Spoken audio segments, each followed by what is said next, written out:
বেলেগ কথাটো নকয় আৰু BTCৰ ক্ষেত্ৰত ৰেভিনিউ জেনেৰেশ্যন একো নাই। BTCৰ আজিৰ দিনত নিজাববীয়া ইনকাম একো নাই, জিৰ'।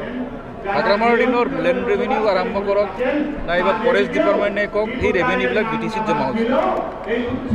গতিকে আজিৰ দিনত মই নাজানো BTC চুক্তি স্ক্ৰেপ হ'ল নে হোৱা নাই, এইটো নাজানো।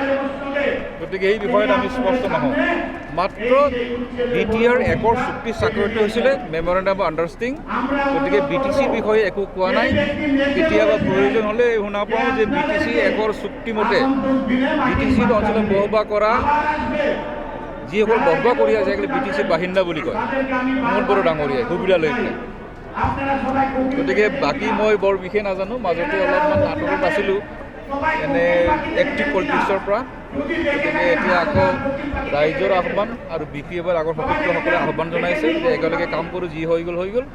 গতিকে মোৰ কাৰোৰ প্ৰতি মোৰ বেয়া ভাৱ নাই। গতিকে দায়িত্ব দিলে আকৌ আগবাঢ়ি যাম। আৰু আজিলৈকে যিমান কৰিছিলোঁ হাগ্ৰামা মহিলাৰ নেতৃত্বতে কৰিছিলোঁ, পাৰ্টিত অহাৰ পলিটিক্স কৰাও নাছিলোঁ। গতিকে একেই দায়িত্ব দিছিলে মোক EM হিচাপে। গতিকে মই কাম কৰিছিলোঁ, MLA একেতে দিছিলে, মই কৰিছিলোঁ। যোৱা কিবা কাৰণত কিবা হৈ গ'ল, কিন্তু সেইটো আমাৰ মাজত এতিয়া সেইটো নাই। যোৱাবাৰ নিৰ্বাচনত বিপদত থাকি বিপদ চিপৰাং মৰা বুলি আপোনাক অভিযোগ কৰিছিল। চিপৰাং মানে আপোনালোকে মনত আছেনে নাই যে আমাৰ বৰ্তমানৰ স্পীকাৰ বিশ্বজিৎ দৈমাৰী ডাঙৰীয়াই প্ৰতিদিন কাগজত স্পষ্টভাৱে কৈছিল যে ইমানুৱেল মছাহাৰীৰ ফেক্টৰ নহয়। গতিকে BPFত নাথাকিলেও আমাৰ কোনো লোকচান নাই। তাৰপিছত অলপমান বাদ চাইছিলোঁ ইয়াৰ প্ৰতিক্ৰিয়া আমাৰ BPFৰ এইটো ব্যক্তিগত মন্তব্য নে BPFৰ সিদ্ধান্ত। গতিকে BPFৰ পৰা আপুনি স্পষ্টীকৰণ নহ'ল। গতিকে মোক যদি প্ৰয়োজন নাই মই আঁতৰি গ'লোঁ। গতিকে চিপৰাং মাৰাৰ কথাই নহয়, মইতো পিছফালৰ পৰা মাৰা নাই, মইতো সন্মুখৰ পৰাই যুদ্ধত লাগিছোঁ, হয় নাই? গতিকে যোৱাবাৰ কেনেকুৱা হৈ গ'ল।